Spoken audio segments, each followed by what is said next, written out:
Olá, queridos! Haris Cairene, Deus abençoe a todos vocês. Como eu sempre digo, este é o dia que fez o Senhor. Alegremos-nos e nos regozijemos nele. Lição de número 11: o Pai e o Espírito Santo. Claro que a temática não está muito dentro do conteúdo, porque no conteúdo está tratando mais sobre a relação filial dos servos de Deus com o Pai e com o Espírito Santo. Mas vamos seguir avante, que vai dar tudo certo. Texto em classe, Romanos capítulo 8, versículo 12 ao 17, Gálatas capítulo 4, versículo 1 ao 6. Palavras-chave: Pai, Espírito Santo e filiação. Introdução. Nos escritos paulinos, especialmente em Romanos e Gálatas, Romanos 8 e Gálatas 4, e diga-se de passagem que Romanos capítulo 8 é o ápice da teologia paulina. Repito, Romanos capítulo 8 é o ápice, é o auge, é o clímax da teologia paulina, pois ele trata da pessoa do Espírito Santo, da questão filial, ele trata da questão da carne, do espírito. Tremendo esse capítulo. A relação entre o Pai e o Espírito Santo é apresentada no contexto da obra da salvação. O Pai é aquele que planeja e concede a adoção, enquanto o Espírito Santo aplica essa realidade ao crente. Paulo utiliza termos gregos fundamentais para explicar essa experiência espiritual. Entre eles, que é dentro desses textos, tá, gente? Entre eles destacam-se pneuma, espírito, pater, pai, riotecia, adoção como filho, ágo, guiar, conduzir, cleronomos, herdeiro. A doutrina da filiação mostra que a obra de Deus não apenas perdoa pecados, mas transforma a condição do ser humano, tirando-o da escravidão espiritual e introduzindo na família divina. Claro que a gente tem uma reminiscência também no Evangelho de João, no capítulo 1, versículo 12 em diante, né? 12, 13, 14, que vai, dentre esses versículos, vai dizer que, mas todos quanto crerem em seu nome, Deus deu-lhes o direito de serem feitos filhos de Deus. Então você vai trabalhar dentro dessa perspectiva. Agora, nós não podemos olhar a questão de adoção na Bíblia como a adoção que a gente conhece agora, tá, gente? Não tem como comparar muito, não. Primeira grande sessão: o Espírito e as dádivas do Pai. Primeira subseção: da escravidão à filiação. Paulo afirma: não recebeste o espírito de escravidão, Romanos 8,15. A expressão grega é pneuma douleias, literalmente espírito de escravidão. Você tem o verbo douléo, que significa escravizar, e você tem o substantivo doulos, que é escravo. Então aqui você tem o pneuma, que é espírito, e o douleias, que é escravidão. Antes da obra redentora, o ser humano vivia dominado pelo pecado e pelo medo do julgamento divino. Em contraste, o crente recebe o pneuma riotesias, espírito de adoção. O termo riotesia significa literalmente colocação como filho, uma figura jurídica do mundo greco-romano.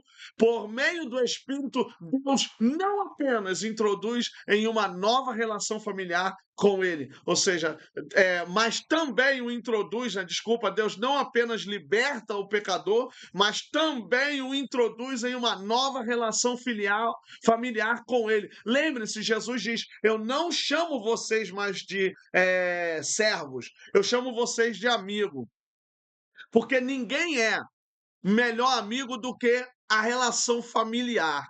E aqui a gente está tendo uma relação familiar paterna, que Deus é o pai E nós somos os filhos, ou os filhos.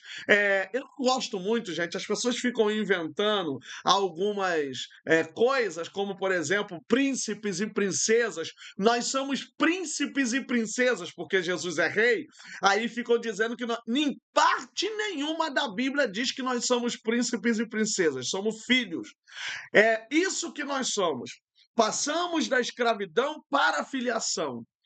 E isso é uma ação de Deus no seu propósito salvífico, que é, na verdade, operado pelo Espírito Santo, que vai nos arrancar, que vai nos tirar do mundo do pecado, nos libertando e nos fazendo ser filhos de Deus. Então, logo, essa filiação é operada por esse espírito. Então, a gente vai ter o espírito de adoção. O espírito vai nos adotar a filiação com o Pai. Tudo parte, é claro, da ação do Espírito Santo, da ação de Deus, e nós precisamos ser receptíveis a essa ação. Segunda subseção, da rebeldia a filho legítimo. Em Gálatas 4:5, Paulo afirma que Cristo veio para que recebêssemos a adoção de filhos. A condição anterior do ser humano era de alienação e rebelião contra Deus. Lembre-se que quando a Bíblia diz ele nos reconciliou, ou seja, isso significa que outrora nós não tínhamos nenhuma conciliação com Deus, nós não tínhamos nenhum acesso a Deus, e aí ele vai nos reconciliar com Deus. Porém, por meio da obra redentora de Cristo e da atuação do Espírito, o crente passa a desfrutar de um relacionamento íntimo com Deus.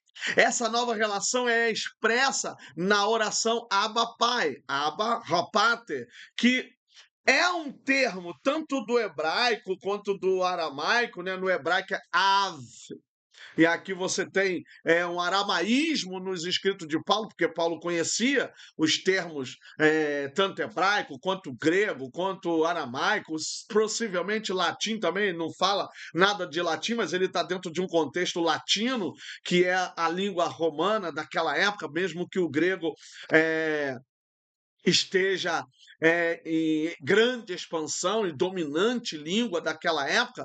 Então a gente tem a relação aí de Ava Pai, né, que é Abba Pai, no grego é Abba mesmo, né, Abba Pater, Abba, era uma expressão aramaica de intimidade familiar. Então você vê que não é papai, é pai mesmo. Ou pai querido, semelhante ao pai querido. O Espírito produz no coração do crente essa consciência de pertencimento à família divina. Então, tanto é que o próprio Jesus disse para a gente: quando vocês forem orar, vocês orarão assim: Pai nosso que estais no céu. Então você vê que o próprio Jesus já abre caminho para a ideia da paternidade. Então, tanto é que Jesus disse assim: ó, a ninguém chameis de pai, porque vocês só têm um pai que é Deus. Então, Deus é realmente essa figura, essa pessoa como pai, e aí a gente vai tendo a ideia dessa pertença, desse pertencimento familiar. Ou seja, nós pertencemos a uma família divina em que só tem um pai. Deixa eu ser bem claro aqui para vocês. Parem com essa conversa de ficar chamando pastor de pai. Parem de ficar com essa conversa de ficar chamando mulher de pastor de mãe. Eles não são os nossos pais, não são as nossas mães.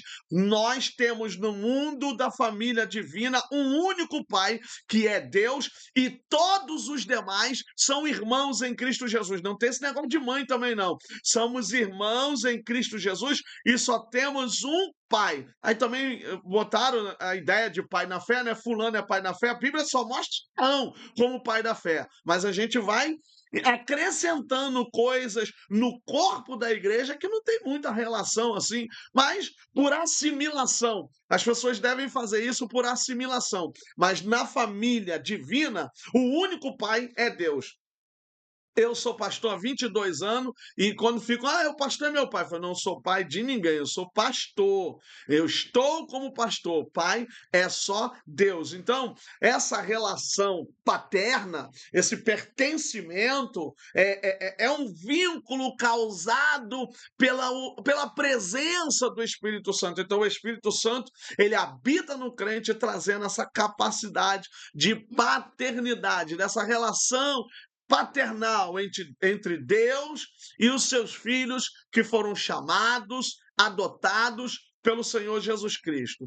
Terceira subseção, das trevas à plenitude do Espírito.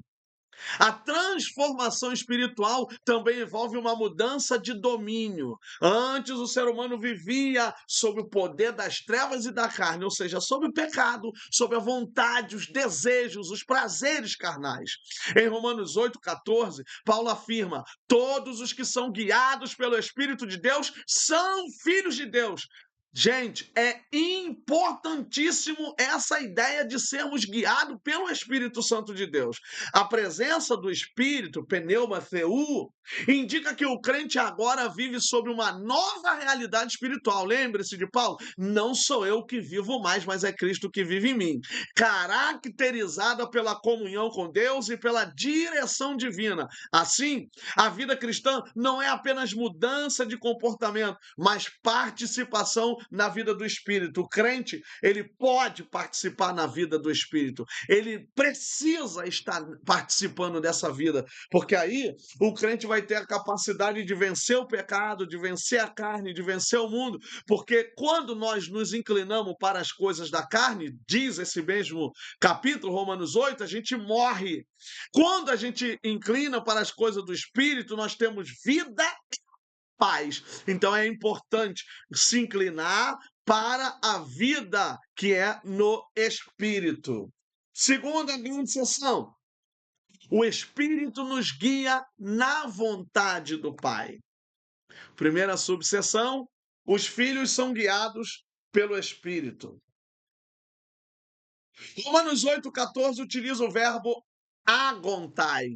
São guiados. Tanto pode ser médio como passivo. A forma do verbo aqui está no passivo ou na voz ativa. Quando a gente faz uma tradução com o verbo ser e do lado particípio, né? Então você tem aí a certeza de que isso é um verbo que está na voz passiva, ou seja, a ação é feita de fora em nós. Então, a própria ideia do verbo traduzido já te deixa claro. Somos guiados e quem é guiado por alguém. Então a gente é guiado pelo Espírito. E isso vem do verbo ago. Esse termo indica condução contínua. Reparem que os autores da Bíblia, e eu fico bobo o pessoal aí falando desses autores, porque eu aprendi uma vez lá na faculdade de teologia, o professor dizia que seria uma arrogância da nossa parte nós acharmos que somos mais inteligentes do que os autores da Bíblia. E é o que eu estou vendo hoje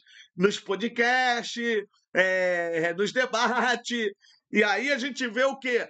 Ele poderia ter usado o verbo na voz ativa, ele poderia ter usado o verbo no optativo, no subjuntivo, ele podia ter usado o verbo na voz média, mas ele usa a voz passiva. Por que a voz passiva? Porque quem é guiado por alguém, a ação é de outra em nós. Este termo indica condução contínua, como alguém que orienta um caminho. Ser guiado pelo Espírito significa viver sob sua direção, permitindo que ele molde decisões, atitudes e valores conforme a vontade do Pai. Portanto, a filiação divina não é apenas um status jurídico, mas uma relação dinâmica de dependência espiritual. Dependência de direcionamento, de santidade. Então é uma ação constante. O Espírito precisa constantemente estar nos guiando. E nós precisamos, em oração, pedir essa força do Espírito para sermos guiados nas nossas atitudes, nas nossas decisões, porque é isso que o Espírito também ele deseja. O Espírito Santo almeja guiar. Gente, se você tiver meu número de WhatsApp, você vai ver lá que a minha frase é: a igreja é o lugar natural aonde o Espírito Santo deseja estar.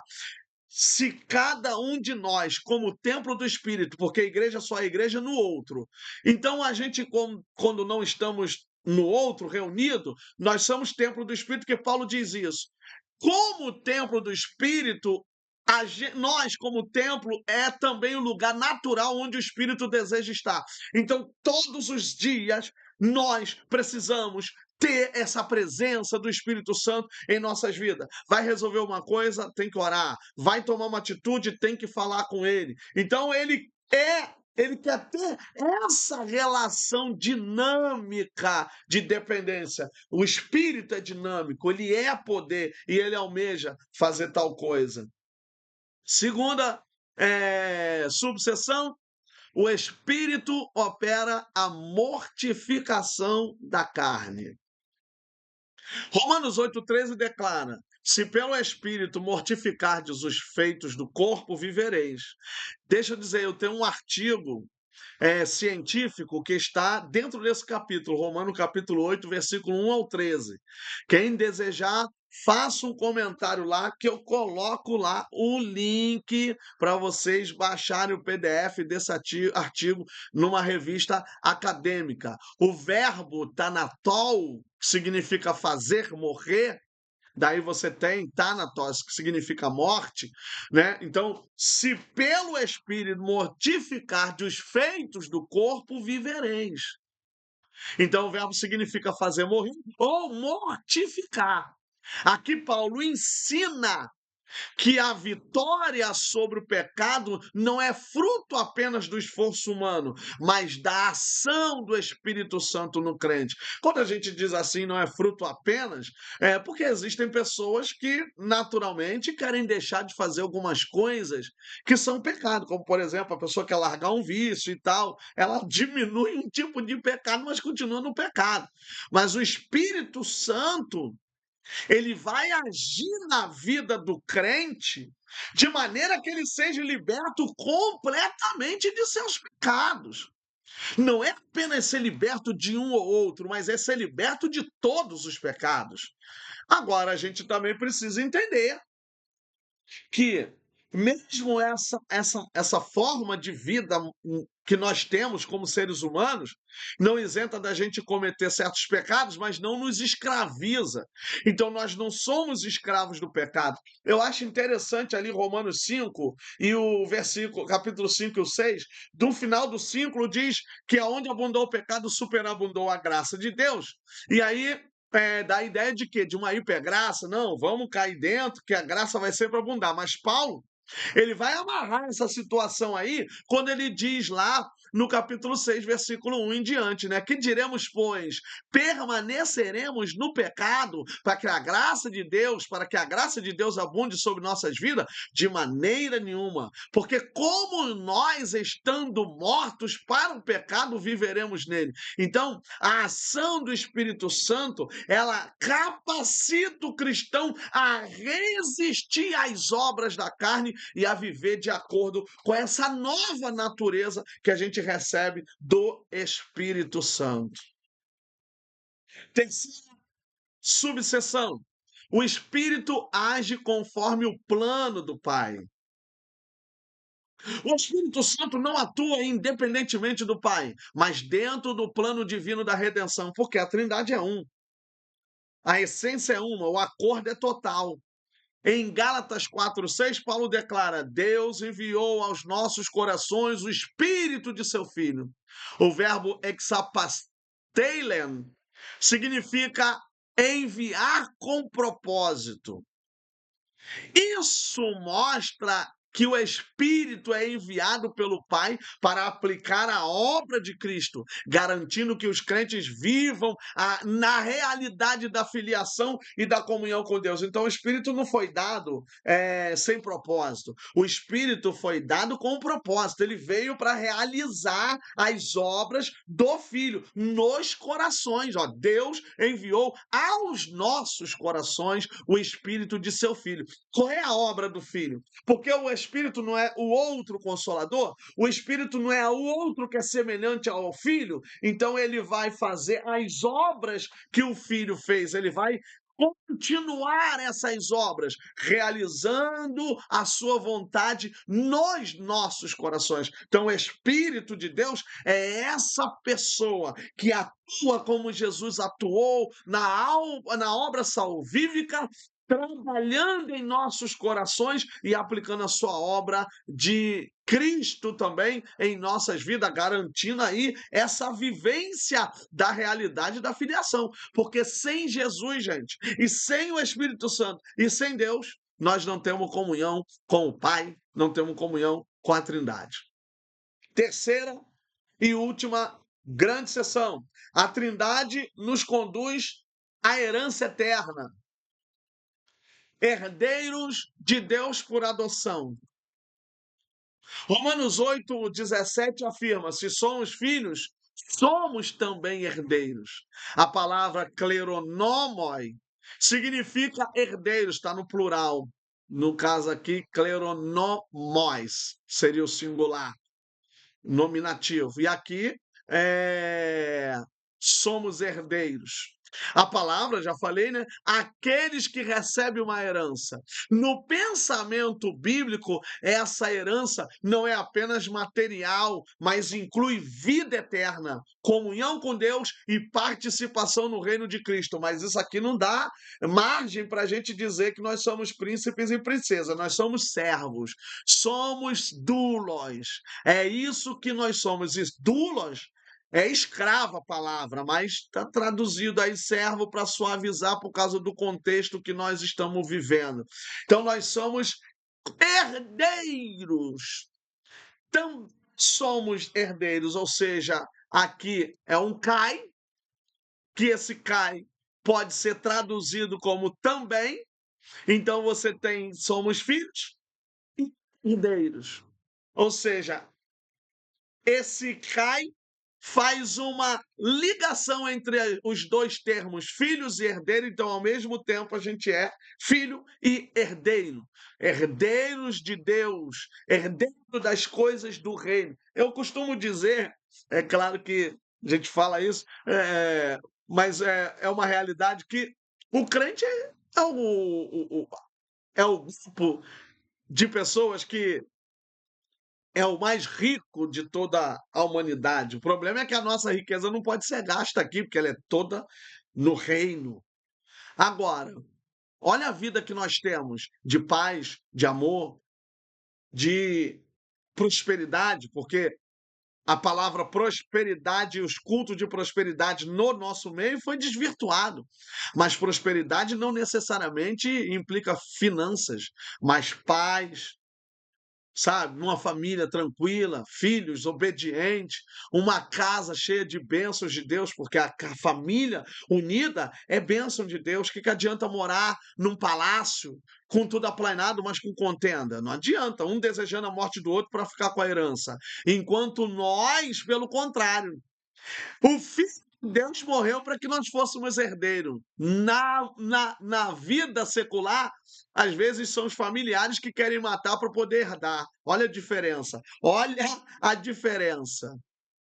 Segunda subseção, co-herdeiros de Cristo por filiação.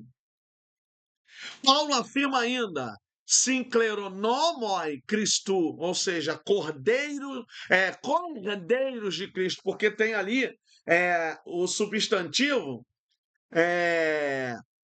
ele está com uma preposição que é chamada de preposição sin, que significa com, junto. Então, por isso, co-herdeiros, ou seja, herdeiros junto de Deus. Então, é isso que Paulo fala. Nós somos filhos e também herdeiros. Aí depois ele vai dizer, somos co-herdeiros de Cristo, porque isso significa que os crentes participam da mesma herança concedida ao Filho. Essa união com Cristo revela o aspecto mais profundo da salvação, participar da glória do Filho de Deus. Gente, O crente jamais pode ser orgulhoso, arrogante, porque o Filho de Deus é muito humilde. Só alguém muito humilde para permitir que nós participemos dessa glória do Filho de Deus. Então, ele permite que nós também herdemos o que Cristo herdou e o que Cristo herda e o que ele já está dentro desse contexto da herança que é o reino. Que nós possamos, ou que nós venhamos ter essa capacidade de termos essa mesma simplicidade, essa mesma humildade que Jesus teve, de participar de sua glória. Terceira e última sessão desta lição.